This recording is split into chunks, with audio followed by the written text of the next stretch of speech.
Hi everyone, welcome back. My name is Josh, and this is part 2 of making tables and figures according to CSE guidelines on Excel. In the last video, we went through making a bar graph along with some data processing and statistical analysis, and in this video, we will be going through formatting our standard curve and table with CSE guidelines. Again, for more information about figures and tables, I recommend a student handbook for writing in biology, which you can find at the Dalhousie bookstore. Okay, so in this experiment, we are making a standard curve using for an enzyme-linked immunoabsorbent assay, or an ELISA, which is a chromogenic or color-based assay or experiment that is often used to measure antibodies or antibody levels. This is made up data just for the purposes of making a graph, but the basis of making the standard curve is the same. So on the left here, we have our different antibody dilutions in picograms per milliliter, which are very tiny amounts. And then on the right, we have our optical density or color readings taken at 450 nanometer absorbance. So here are our data. Like a typical molecular biology experiment, we have everything in duplicate. So we have 2 readings for each antibody dilution. And the first step we're going to do is take an average of each treatment. So we'll go equals average, select our 2 replicates for the treatment, and click enter. And we'll just keep doing that for all our different treatments all the way down.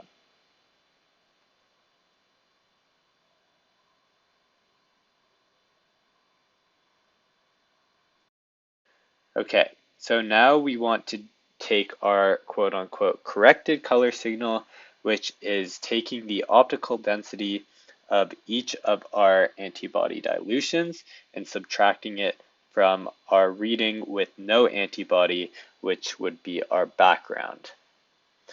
So to do that, we go equals, we take the average optical density reading for our antibody dilution and then subtract it from the average optical density value for the background with 0 antibody. And we'll do this for each of our different dilutions of antibodies to get our final data. Okay, so now that we have all of our corrected values, we can plot our standard curve. A trick is that you want to have your independent variable in the left column, which will become the x-axis when we do our scatter plot. To know which one is your independent variable, you can remember that the thing you already know, in this case, the dilution of our antibodies, is the independent variable, and then your experimental results, in this case, our optical density readings, is our dependent variable because it varies depending on the concentration of your antibody. Okay, so to plot, we are going to select all our values. On the top, we're going to click Insert. We're going to find the plot that looks like a scatter plot, and we do not want any connecting lines. We just want our points to be plotted. So you're going to click on the one with no connecting lines. So as you can see, we just have points on our graph. I'm going to make it a little bigger. So we just have our data points, no lines. And for CSE formatting, we do not want the chart title. So we're going to delete that. And we also don't want any grid lines. So we're going to click on those and delete those. What we do want is axes titles, horizontal and vertical. So to add those, we go to the top, click on chart design. On the left, we have this little bar with add chart element. We are going to go to axis titles and add a horizontal axis. Once we add our axis title, this is our independent variable, and we're going to label it. In this case, it's our antibody concentration. I'm just going to make up an antibody. We'll go mouse anti-polyethylene glycol, or PEG, conjugated to HRP. And then we'll add our units, so picograms per milliliter. You can also, once you're done that, just do a quick check that it's plotted on the right axis by looking at your data points and making sure they correspond with your values for that independent variable. Okay, so the next thing we want to add is our vertical axis title. So we do the exact same thing as we did before, add our primary vertical title, and in this case we will do optical density read at 450 nanometers. Absorbance doesn't have units, but you can write the wavelength that you measured it at. So there we go. And the last chart element we want to add is our trend line. So again, we go to the top, chart design, add chart element, and then trend line. We want a linear trend line. One note, some of the features for formatting the trend line you cannot do on Google Sheets or the online version of Excel, so the downloaded version of Excel is ideal, which you can get for free as a student at Dalhousie University. Okay, so to format this trend line, we can double click on it, and you should see this pop-up window on the side. We can try clicking solid line, but unfortunately it stays dotted for some reason. So instead, what we're going to have to do to make it a solid line is go to dash type and select solid line there. So next, we can also change the color of the line, but for our purposes, we can just leave it black. The next thing we're going to do is we need to find the slope of the line, or the equation of the line. To find this, we can double click on the trend line, and instead of the paint bucket, you can click on the little bar graphs on the right. Here we have some options. We can find the equation of the line, the r-squared value. The r-squared value tells you how close your points are to that line. Ours is almost 1, which means our points are very close to the line. And then depending on your experiment, you may also want to set your y-intercept to 0. In this case, I don't have to, but you could depending on what your protocol is. So now we also want to make our data points grayscale. So to do that, you can double click on it, click on that bucket icon, go to marker, and then you can fill it. You can click fill, make the fill black, and then you can also make the outline black. If you want, you could also change the marker type. So you go to marker options, built in.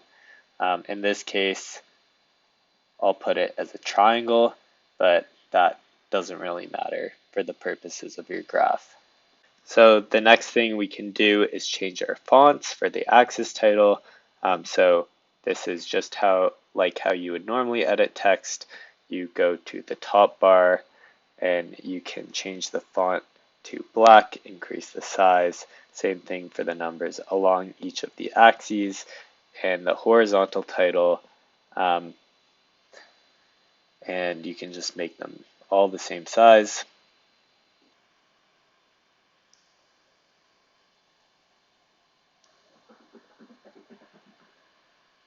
Then if you want to change the axis color itself, you can click on it, click on that bucket, paint bucket, and select black line, just solid black line. You can do that on both of the axes. And there you go, very nice. The last thing you want to do is you want to make sure there's no border around the figure itself. So to do that, you can click on the chart, go onto your paint bucket icon, click no border, and then you're done. So now we have our beautifully formatted chart. We can just copy and paste it into our document or PowerPoint.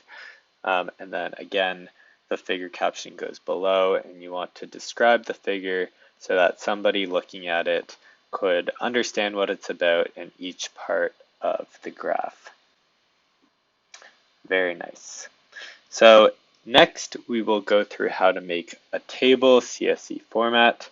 So this table will just use making our raw data from our standard curve experiment.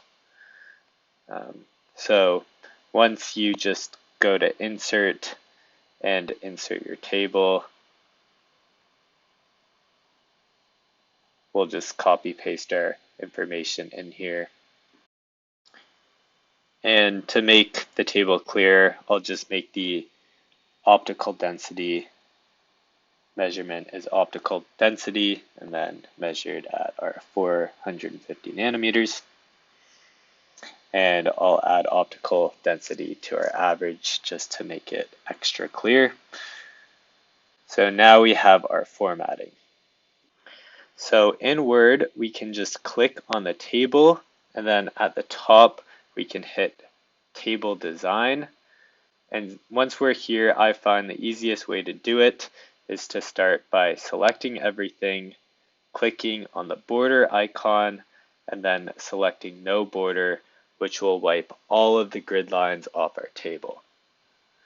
Now, as per CSV formatting, we want a thicker line at the top.